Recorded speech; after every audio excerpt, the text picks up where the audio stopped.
Good afternoon and good day wherever you may be joining us from. Welcome to another edition of The Digital Download, the longest running weekly business talk show on LinkedIn Live, now globally syndicated on TuneIn Radio. You see, I didn't even bother this time, did I? I did notice that. I thought I gave you a pregnant pause to jump in there, but I always let the team down, I feel, when I try. oh no, not at all. It's the effort that we're looking for, Adam. Just like life, hey. Exactly. Success in life is about showing up. Today, we're talking about transitioning from founder to sales. We have a special guest, Paul Lloyd, to help us with the discussion. As the director of Sellerly, Paul brings over 30 years' experience in helping businesses strategically scale their sales operations. But before we bring Paul on, let's go around the set and introduce everyone. While we're doing that, why don't you in the audience reach out to a friend, ping them, and have them join us? We strive to make the digital download a highly interactive experience, so audience participation is encouraged.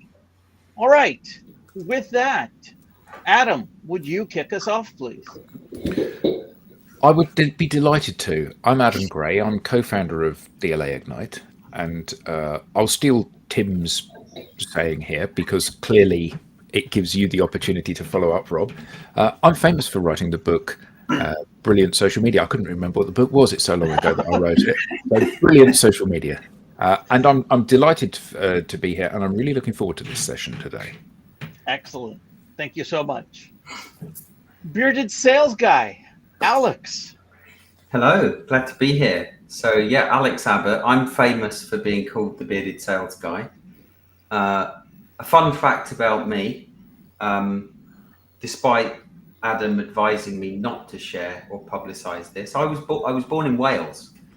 And that came up in conversation before we went live because we were thinking about how diverse we weren't as a group.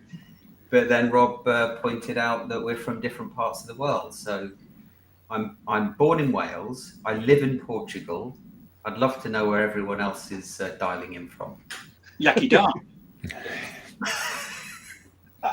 Is that Welsh, Tim? What does it mean? I can't remember. Well, thank you for that, Alex. Tracy, welcome. Hello, everyone. Sorry I'm late. My computer did not want to log in. I am Tracy Boris, and I am just outside of Calgary, Alberta, Canada. So diverse in that fact. And I am famous for wearing pink headphones. Without the mic working properly. Your mic's Oh, a no, is bit it funny. not working? My technology is letting me down today. I'm going to try and fix my audio, and we can move on to Tim. There we go. Thank you so much, and we're glad you did make it. Tim, welcome. Thank you. Welcome, everybody. My name's Tim Hughes. I'm the CEO and founder of DLA Ignite. And I would just like to say, if Chris Grimes, you are still watching, just want to say hello to you. Maybe you can do a shout out or something. And I'm famous for writing the book, Social Selling Techniques to Influence Buyers and Changemakers. Excellent. Thank you very much. Bertrand. Yeah, thank you, Rob. So my name is Bertrand Godillot. I am the founder and managing partner of Odysseus & Co. based in France, but I'm currently broadcasting from Casablanca, Morocco. So under pretty nice sunshine today. A bit windy, but really great weather. You're on holiday, Bertrand? No, I'm not. I'm working. You're seeing his little brother. Yes, exactly. I'm so glad we can do that. So we can work and at the same time enjoy the family, even though we are in a very different country.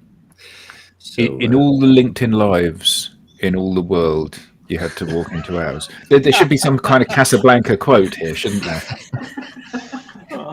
Start of a beautiful friendship. Glad to be here anyway. Excellent. And we're glad to have you here. Thank you so much. And myself, I am Rob Durant. I am the founder of Flywheel Results, and I'm famous for writing the book, The Social Enablement Blueprint. Stop pitching and start selling. Thank you all for your support. Thank you. Hey, can I do As a I- quick mic check? Where, Is my sorry, mic better? Yeah, Just wanted much. to do a mic Much check. better. where can I get one of these, Rob? You can get that at Amazon. You can also find us at socialenablement.pro. Thank you for that cheap plug. That was an expensive plug. Just wait till you It get really the invoice, Rob. was. As I said, And Rob, the people on radio don't even know that I was holding a book up. this is true, but now they do. We should have. We narrated need the that. little Tim and Adam hold up the book. Right, right. Audio description, yeah. Maybe we need to get a narrator. Yeah, yes, we do. Oy, I have lost control already. This week on the Digital Download, we'll speak with Paul Lloyd.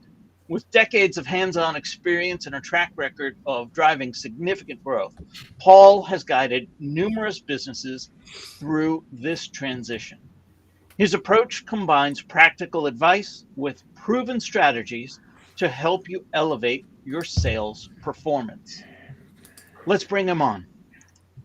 Paul, good Hey, morning and welcome. Oh, good morning to you. Thank you for having me. Paul, let's I'm not- start by. I was going to say, I'm not famous for anything. Paul, do if have you're a- on this show for long enough, you figure out something that you're famous for. But Paul, the But I do good have a thing, Welsh name. but Paul, the good thing is that you're the person that bought all the books that we've written. Nearly all of He's them. the one. You need to get another one in the set. Oh, is that what it is? Tim is currently holding up Rob Durant's book. Yeah. So Oh, I'm speaking from the south of England, from a 15th century cottage, real beams for those that. Nice. And the Do sunny you side. have a grass roof or I do have a grass roof. You have a grass roof. Well, I have a grass roof actually, but yes. Grass.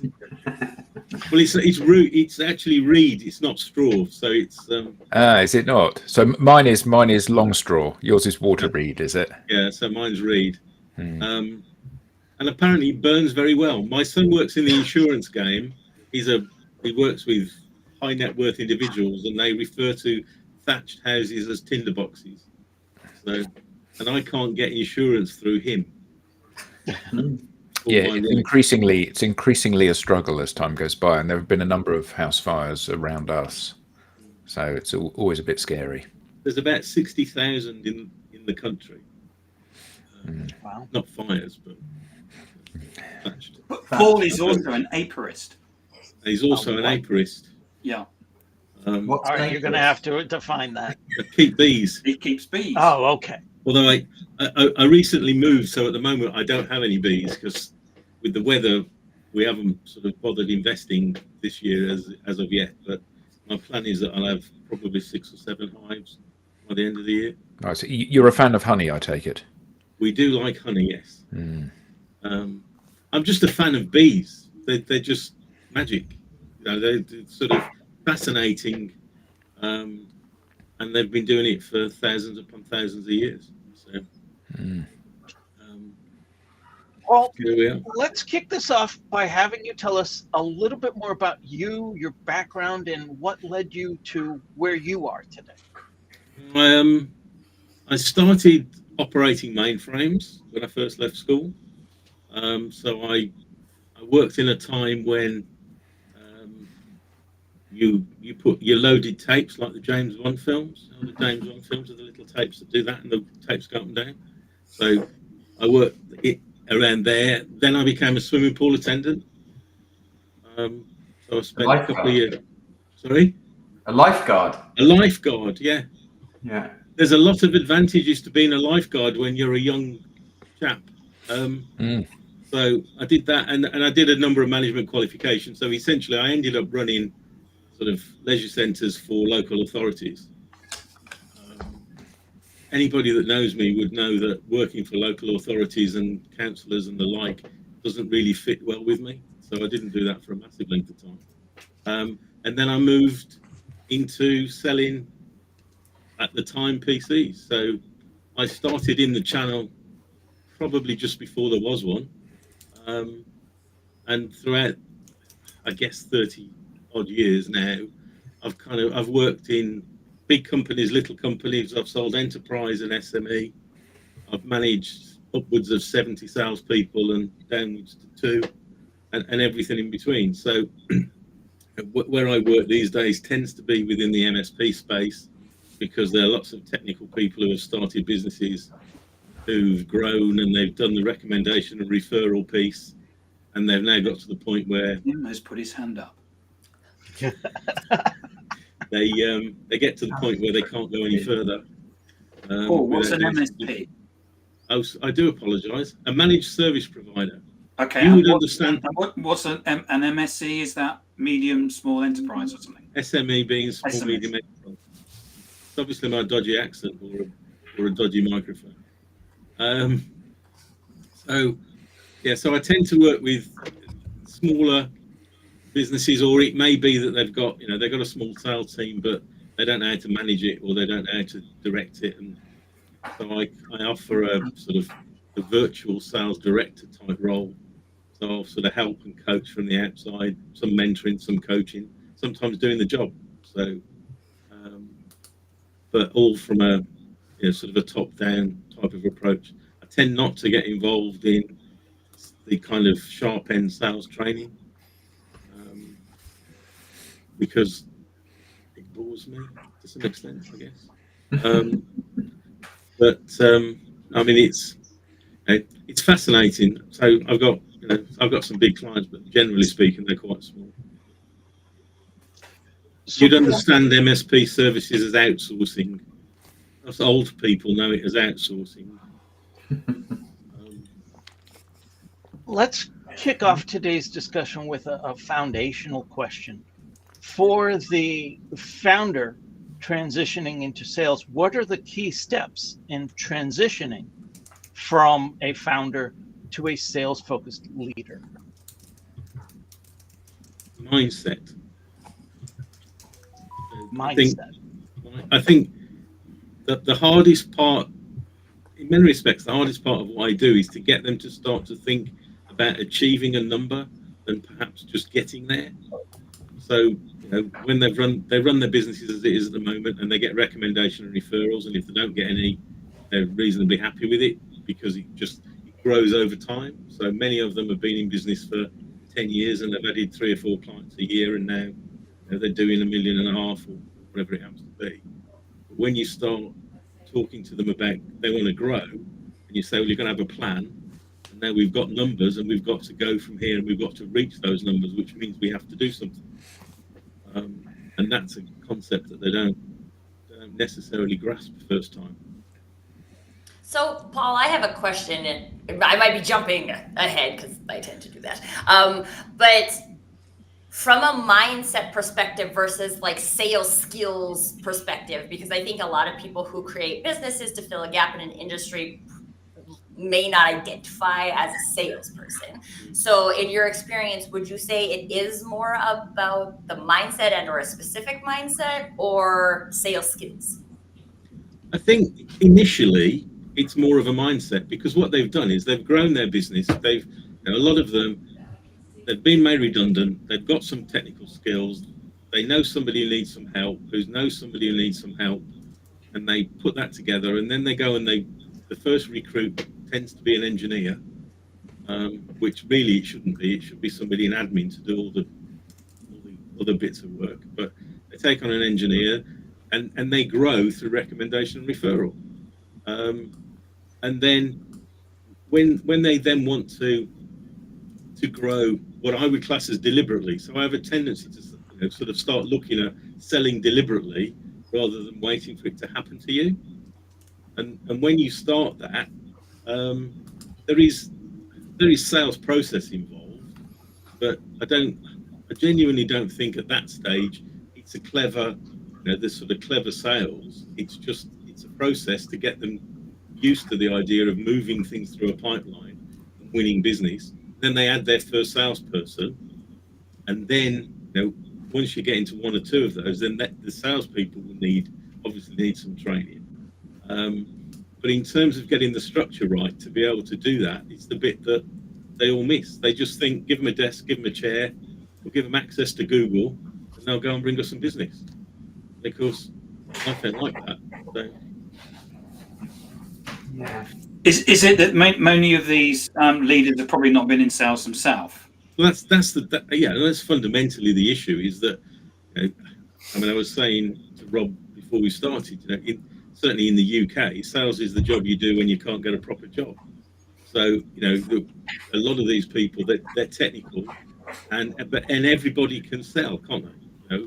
Everybody can sell when it's recommendation and referral, but when it comes to actually having to do it to achieve a number, or whatever that is, whatever those targets are, then it's a different game, and they haven't done it. They've started as techies, they've grown up through techies, they've probably done some pre-sales technical support, and anybody who's been out with pre-sales technical support people will know that they think they're doing all the job anyway. Which is true. They all want to be salespeople when somebody else is doing all the hard graft for them. But to actually do that themselves is, a lot of them don't want to, because they don't like sales. When I spoke to a group of these sort of small technical businesses a while ago, and they all start talking about sales recruitment, and you say, well, your biggest problem is you don't like salespeople. You don't answer the phone to salespeople. You don't do anything that you want your salespeople to be doing with other people. So you've got to get over that hurdle to start with, and then build a structure and a framework such that you can get salespeople to be successful within it. So when you say they've got to get over that hurdle, do you mean you've got to get your salespeople to do something else that they might like, that the customer might like, or they have to just keep on ploughing on regardless, irrespective of whether the customer likes it or not? I think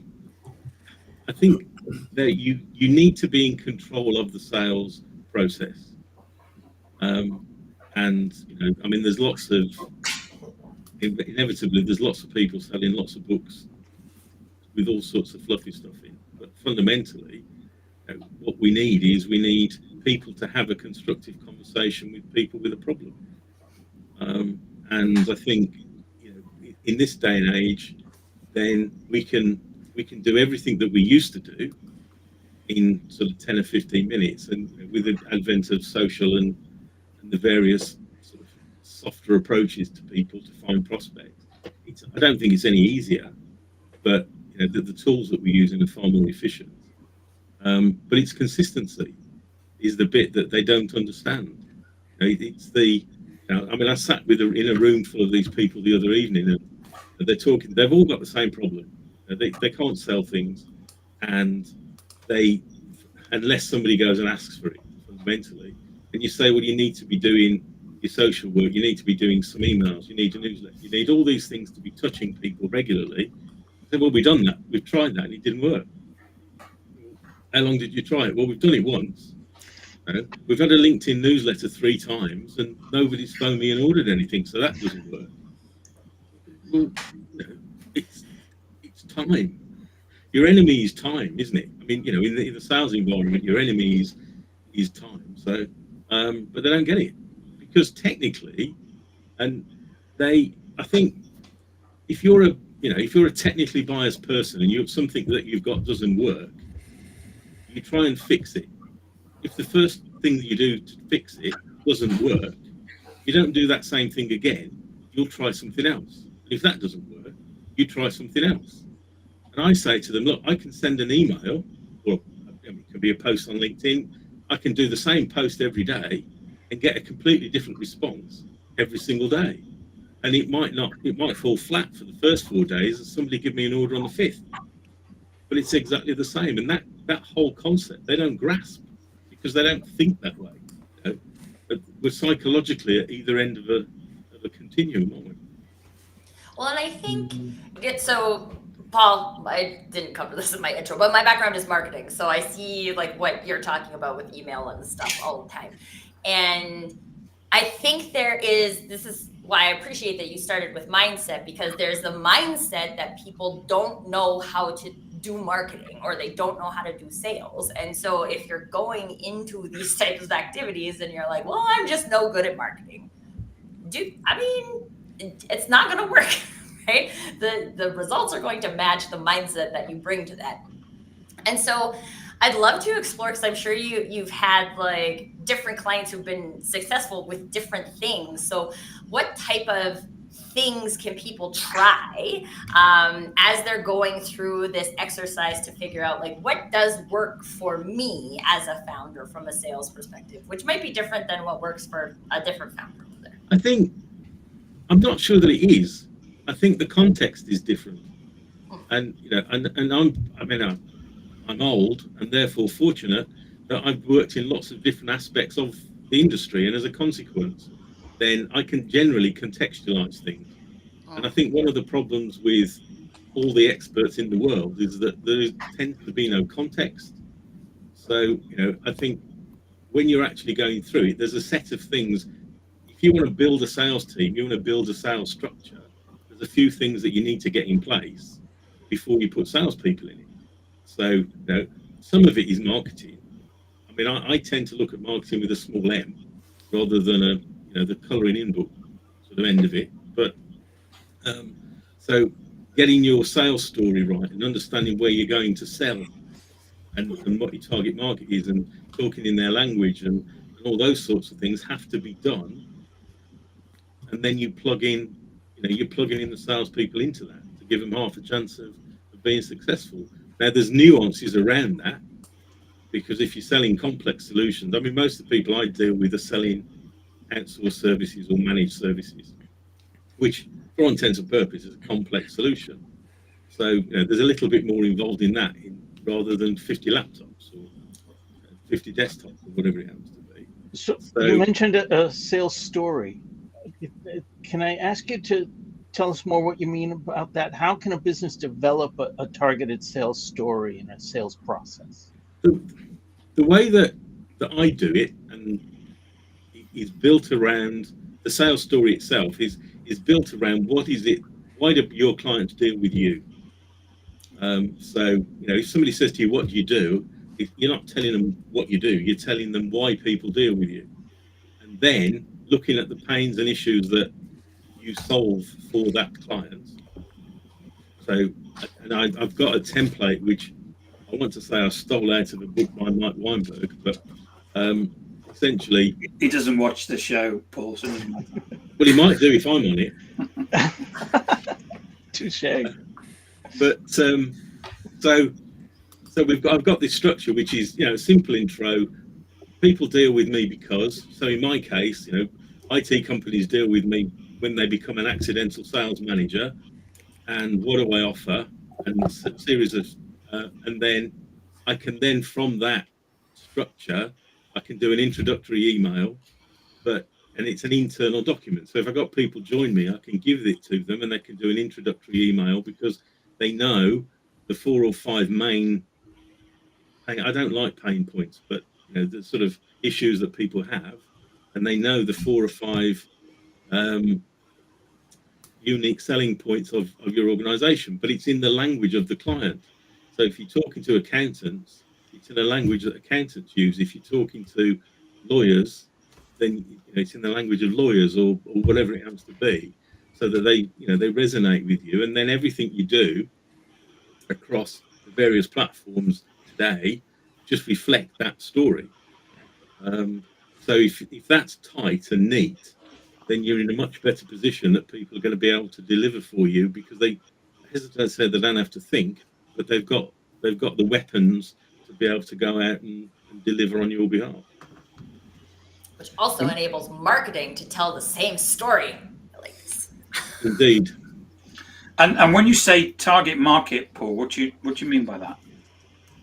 If I was American, I'd call it a niche. And if you were American, you'd call it a niche. Yeah, I'm sorry. Yeah. If you're Canadian, you'll call it a niche. If I was an American, I'd call it a niche. If lots of people refer to it as a niche, I tend to look at it as a target market, just simply because I can then explain it more and they haven't got a preconceived idea. But fundamentally, it's a focus, isn't it? It's just having a focus on a particular area of the market. So it could be as simple as accountants. So we deal with accountants. It could be a particular technology. So, I had a client at one point whose specialism was dealing with large data files. So what we then did was we found companies that needed large data files. We built a list of 400 or 500 companies that we could identify with the right size, in the right place, had the right issues, and then we just simply go to those 500 over and over again, rather than sort of spraying thousands upon thousands of people once. We've got 500 people that will deliver to on a regular basis, but actually focus in on it. So, I'm fortunate. I actually won one of the first national supply agreements in the UK for the NHS.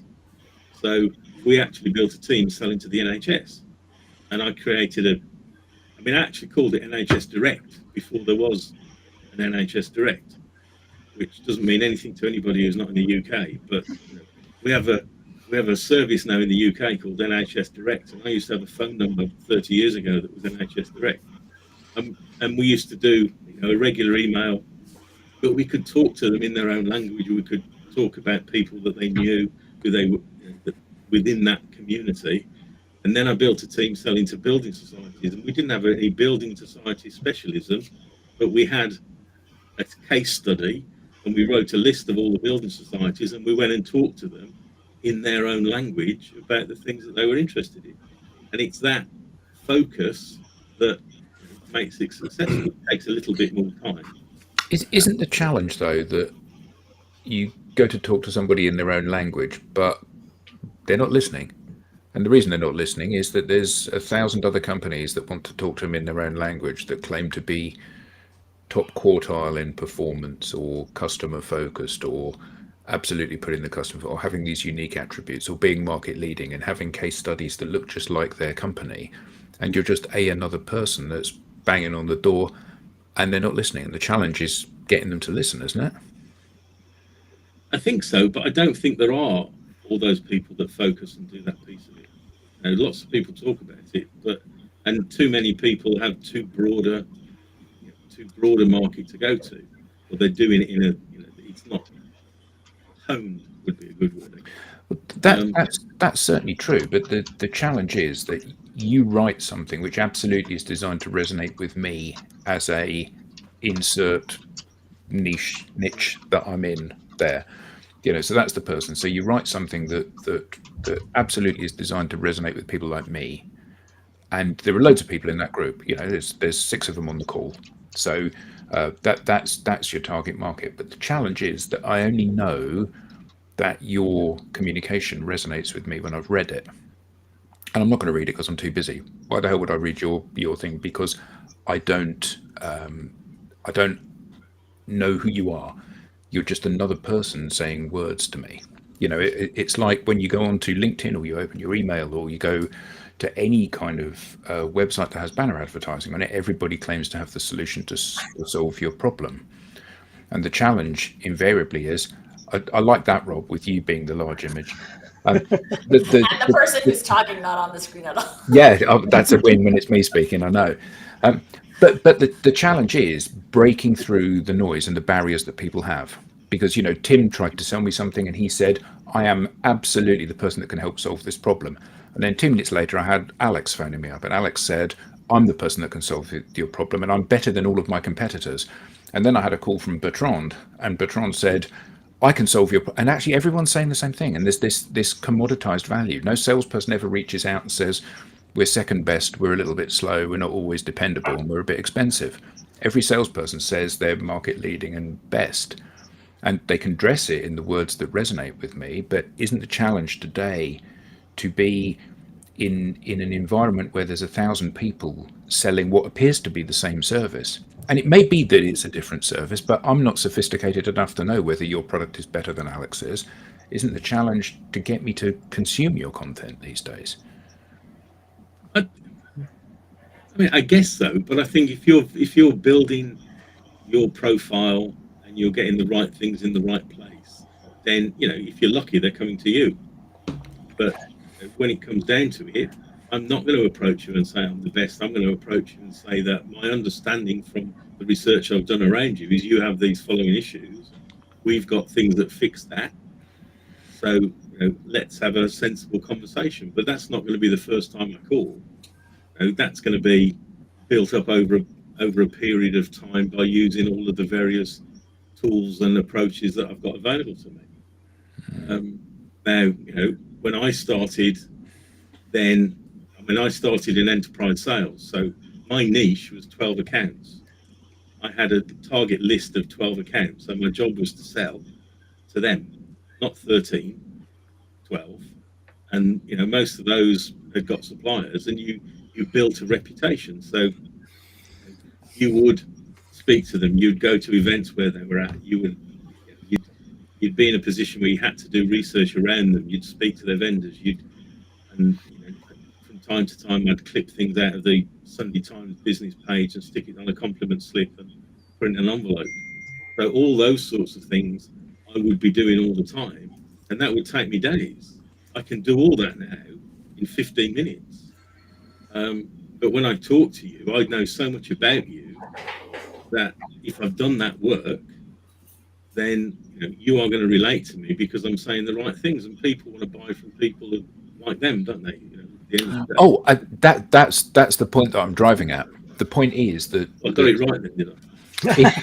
No, but the point is that in a world where everything is commoditized, so you know, we work with some very large tech vendors, and they would be the first to admit that their product is not differentiated from their competitor's product in the marketplace. So, you know, some of them have got a blue button, some have got a red button, some have got a green button, but they've all got a button and it does ostensibly the same thing. And the challenge that they have is that they add bolt-ons, they add new functionality, they add new connectors, as does everybody else. And it's a race to nowhere, particularly because in most cases the customer is relatively unsophisticated in terms of what it is that they're buying. That's why they're buying from you rather than building it themselves. Certainly they don't understand the minutiae. You know, the mistake that everybody that's a specialist in something thinks is that the thing that people are buying is the little veneer of brilliance that they have over and above everyone else. And actually, it's often not the case. And the only differentiator is you. Yeah, I mean, yeah, I think that's right. But vendors aren't very good at selling things, are they? I mean, the problem with vendors, and obviously some vendors deal directly with their end users, but in my experience of vendors through largely indirect sales is that they've got to sell product and clients buy outcomes. And somebody in the middle has to translate the product into an outcome. And you know, the vendors have to sell more and more and more products. They're not really interested in what the end user's using them for, as long as they're buying them. That's true. So, Well, one of the things I always think about, I'm a big fan of farmers markets. And so I think about like going to a farmers market and there's tons of vendors and there's vendors selling lots of different things, but there's also lots of vendors selling the same things, right? So if you go to a farmers market, there's probably multiple people selling fruit or multiple people selling honey or multiple people selling what you sell. Sometimes you get the artisans that can craft something that's pretty unique, but generally there's someone who's selling pretty much the same jewelry as the person right across the way. But there's like something else. There's like something that draws you to a specific booth. And Paul, you like honey. And so maybe you are drawn to like the honey booths, maybe to buy, but maybe even just to like assess, like, well, like, what are they doing that I'm not doing? Or like, how are we competitive?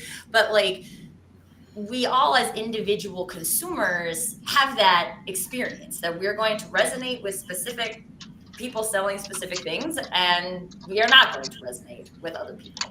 So one of the things, because we're kind of talking around this point a bit, but I'd love to just talk briefly about the concept of almost like if you are farmers market booth, like inviting people in versus like persuading people to buy, right? Because I think like if I don't like honey, doesn't matter how hard you persuade me to buy honey, I'm not going to buy honey. Right? I don't want honey. I actually really like honey. It's a bad example, but like you can't convince me. You can't convince me to come and taste your jerky if I'm a vegetarian. But what you have to do then is you've got to present it in a way that resonates with you, which is essentially, I guess is what I'm saying here, isn't it? Is that your language has to address your target market. So if your target market is, again, use accountants as an example, then you've got, if you're using an accountant's language and you're putting out things there that are benefits. So, I mean, I'm not sure it is a good example necessarily, but I'm doing something with a client at the moment where everybody's talking about AI and everybody's talking about Copilot and all these things, but nobody's talking about what it does, what benefit is. It's all AI. Everybody's got something now. And so we've recently done a video with, you do these jobs. There's a list of long and hard, sort of boring jobs that accountants do. So you're doing this, you can't be happy doing that. So why, we can use Copilot to make it look like this and make those jobs go away. And that's an outcome. Now, if you see that, then you're more likely to come across, to us rather than the kind of Microsoft buy Copilot. And if you're selling honey, it attracts a certain demographic, or it's ladies rather than gentlemen, or whatever it happens to be. But it's having the words to attract the market that you want to be, rather than trying to be all things to all people. Can I pick up on some of the comments, please? Please do. Yeah. So Nikki Russell says, for me, sales was about overcoming objections. Samira says, hi, everyone. I hope I got the message correctly. I just joined to your event. I was sales manager for 10 years. And in my opinion, the crucial factor in sales is trust and believing on what you sell. She goes on to say, if they don't even listen, means they don't trust us. And she also says, and also information and knowledge in the area we are active on is crucial. We have to know the products in our field so they listen to us. After all, they noticed we are knowledgeable. And Nikki comes back and says, it's more about building a trusting relationship. You are partnering with them, not being transactional. If you know that they are going to be by your side, grinding with them until they reach success, they are more open to connecting further for business purposes. That's why with sales, it's a process with multiple outreach messages or referral and recommendations. Thank you. I think there's a theme in almost all of those that I'd like to pick up that I'd love to hear your thoughts on, Paul, is this creation of trust before the creation of a trusted advisor. Right? So I think a lot of times salespeople are like, yeah, I know this and I know it more than you, right? You should trust me because I know it more than you. And we show up, and from a marketing perspective, a lot of this is about educating. I'm using air quotes for those people who are listening on the radio. Educating people on what we do and how they need to fix their problem. But I think this trust component comes first. So, and at the beginning, we were even talking about referrals and things like that. And all of that's trust-based relationship. So what are some things people can do to create this trust so that people listen to them, so that they know they are knowledgeable and can help them fix a problem? I think a lot of that, I mean, in this day and age, a lot of that comes from your social proof and your social media presence, and people being able to learn so much about you, as a company or as an individual before you get to that stage, and listen. Just listen. I guess from a sales perspective, often there's an arrogance in terms of I'm going to tell you rather than I'm going to listen. But I think in this day and age, I think the world's turned a bit, and people have problems. They can do lots of research for themselves. You listen to what they've got to say, and and if they're right, they're right. If they need some help, they need some help. But I think it becomes it's a two-way street, isn't it? In the 50s, we would have wanted to bang things out and close it off today. We want an ongoing relationship with people. So we've got to do it properly, and we've got to be honest and upfront and look for social proof.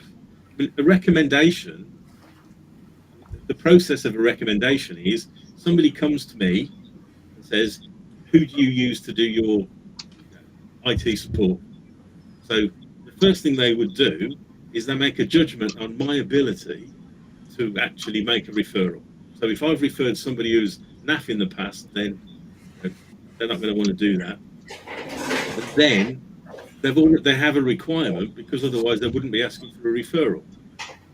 So when it gets as far as the client or the company that I'd refer them to, they've got some social proof because I've recommended them. They know that the prospect has a requirement, because otherwise they wouldn't have been asking, and they're halfway there. So our job, from a cold hard selling point of view, is to get to that stage. So it's information, it's relevant information, it's delivering, and being that. To my mind, it's going that extra mile, and getting people to rely on trust. People will trust, if you earn it, don't they? I mean, I get the impression founders are really good at building trust because they've got deep knowledge, and they have something of value to say, and when they open their mouth, especially if they've been doing the thing that they do for many years, they're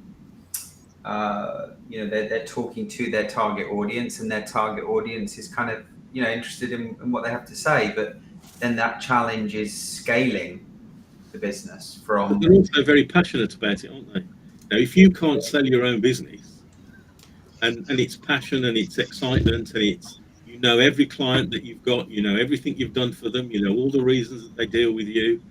You've got your 4 a.m. story. It's 2:45 on a Friday afternoon, and my major client phoned me because everything had gone down. We were all looking forward to go to the pub at 5 o'clock because the sun was shining, but everybody took their jackets off, and we worked all weekend, and we got it all up and running, and everybody was happy. And all those sorts of things that are what I try and get them then to kind of bottle and be able to pass on to people that join them, because nobody's going to sell with the same level of passion your business as you do. No.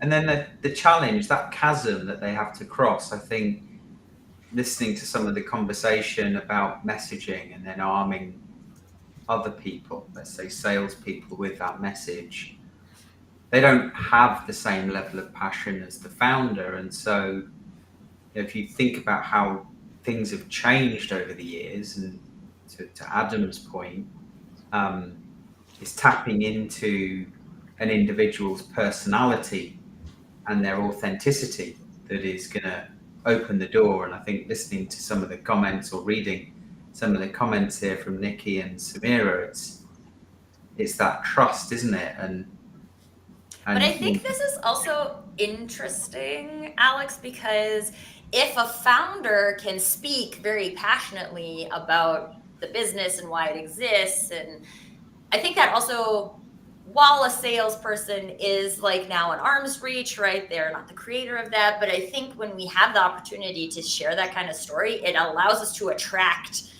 salespeople who are more aligned. And therefore those like differences in the personal brands are actually end up not being as scary, because you're like, okay, well, this person is equally bought into what we're doing here. They're going to go out and sell it. They're going to go out and sell it their way. I, as the founder, I'm going to go out and sell it my way. But these two ways are compatible, and they build a funnel together. And I think that's one of the greatest opportunities about this sales story, is that we're aligned on it. It doesn't sound identical, but we can attract the right sales resources as well. That same level of meaning, I think it's got to mean something to that individual, right. Doesn't it? Yeah, and I can't remember which of the comments had mentioned it, but like I think it was Samira saying you have to believe in what you're selling, And I've seen that happen from a like sales hiring perspective. Is you get somebody who has 20 years of experience in sales, but they are used to selling heavy equipment, and now they're selling software as a service, and they're not passionate about the solution. So can they sell? Absolutely, they can sell. They have a great track record of selling. But selling something you care about or you have deep knowledge in is different than selling something to sell something. Tracy, you said something profound there, and I don't know that you realized it. They have to be passionate about their solution. They don't have to be passionate about their construction services or their IT services or their waste management services. I mean, really, when you think about it, I would have a hard time being passionate about waste management. But I could absolutely be passionate about the desired end state that I can deliver to my customers through whatever solution it is I'm presenting. And I think that's what gets lost with salespeople in general. And I would dare venture to say founders in particular. Paul, what is your experience with technical founders in that regard? I agree with you. And that when it comes down to it, it's all about an outcome. People are buying outcomes, and the difficulty with the more technical founder is they're selling technology because that's what they know. So they'll spurt out language. I mean, I've done this for 30 years, and I sat down with in a workshop a couple of weeks ago with somebody, and we looked at the sales story, and I said, so what do you do? And this bloke talked at me for about 4 minutes, and I didn't understand a word he said. And I'm saying, well, if I don't understand it, you can bet your life, your end users don't understand it. So it's using that language, and because they think they know it, then in many cases they're not prepared to listen. They're telling, because this is what I've done, and this is my service, my product, and this is what you're going to have. So, there's an education piece in that, in terms of just getting them to understand that people are buying outcomes. The old adage of people buy from people, but fundamentally they're buying outcomes, and listen to what people are saying, because they may or may not be wrong. But listen, and then explain, and take a little time and trouble to explain, because the more you do that, the more you become a trusted advisor. The more that you listen and the more sort of effort you put into it. But it comes down to that mindset, doesn't it? I mean, to some extent, it's, we all buy outcome. When I started in it, people would buy new kit if there was a new processor, because they wanted it to be a bit quicker, or they wanted something. But today, it's not like that. We all have issues, and we've all got problems, pains within the businesses. How do we make those go away is the outcome, and every one of those is slightly different. The word that comes to mind as you were describing that is empathy. Mm-hmm.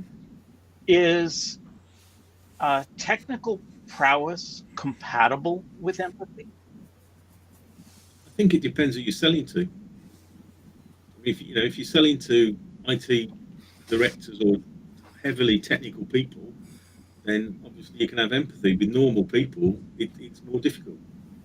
It has to be, I suppose it has to be learned in some respects. But one of the things that I think was really good, at least strikes me, is obviously we buy outcome. I agree with that, but at the same time, it seems that it's more and more customers are looking for a sales rep free process.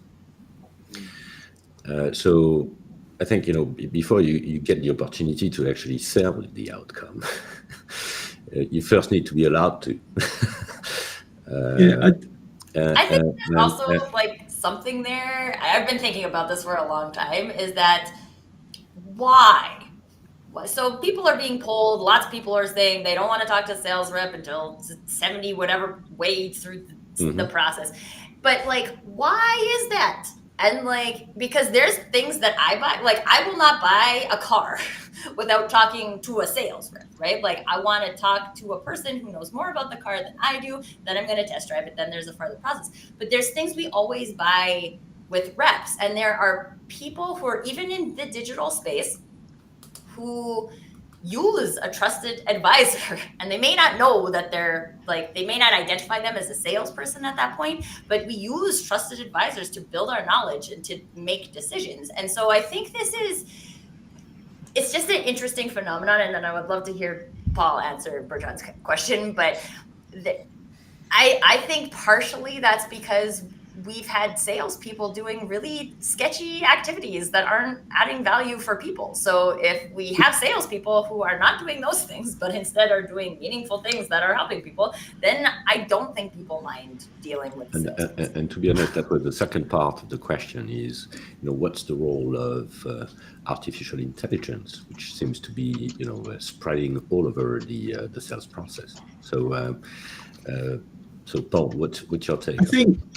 I think Tracy's hit it on the head there with adding value. People will meet you, people will talk to you if you're adding value.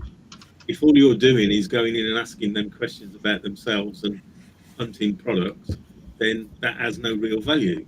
So they're avoiding conversations with the sales team because it's not adding any value. If we're very busy, if you've got, when I was important, I had quite a large job with lots of people.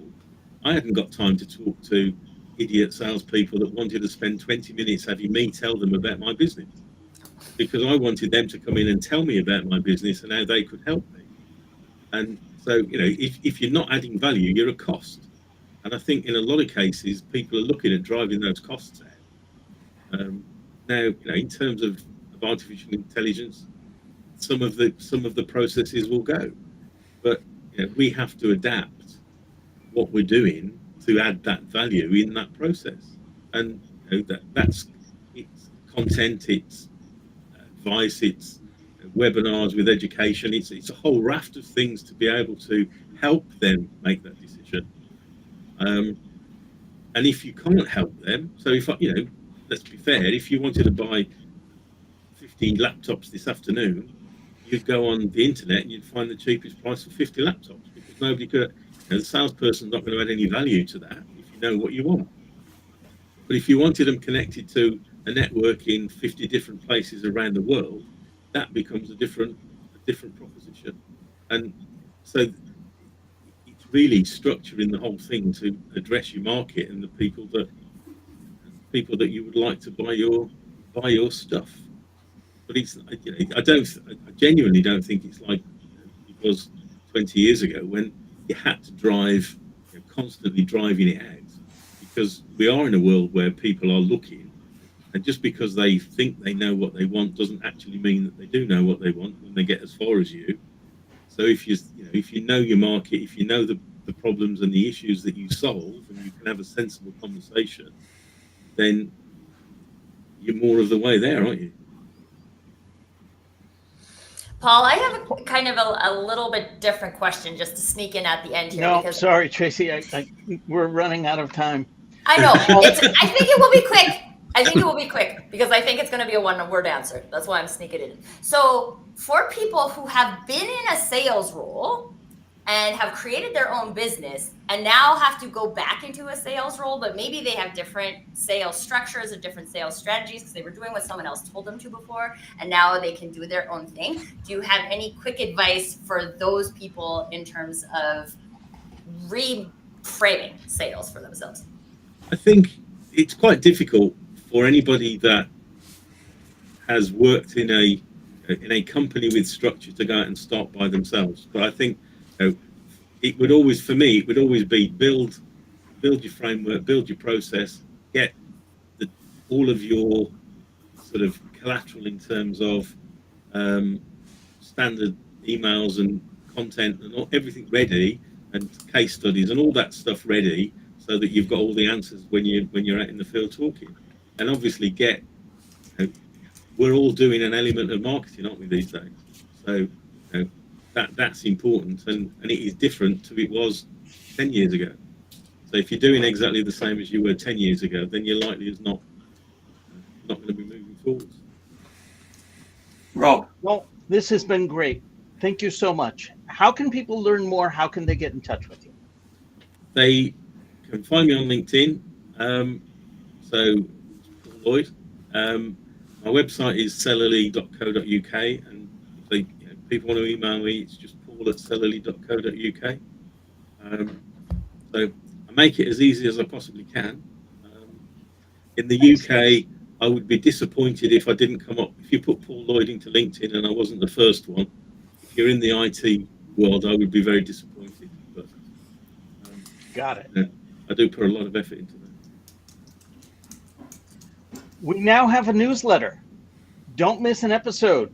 Get show highlights, beyond the show insights, and reminders of upcoming episodes. Scan the QR code on screen or visit us at digitaldownload.live and click on newsletter. On Paul. behalf of, pardon? Sorry, just to confirm, you were the first one. I just typed your name into LinkedIn. Oh, so did I, and he was, yes. There we go. On behalf of the panelists, to our guest, to our audience, thank you all, and we'll see you next time on the Digital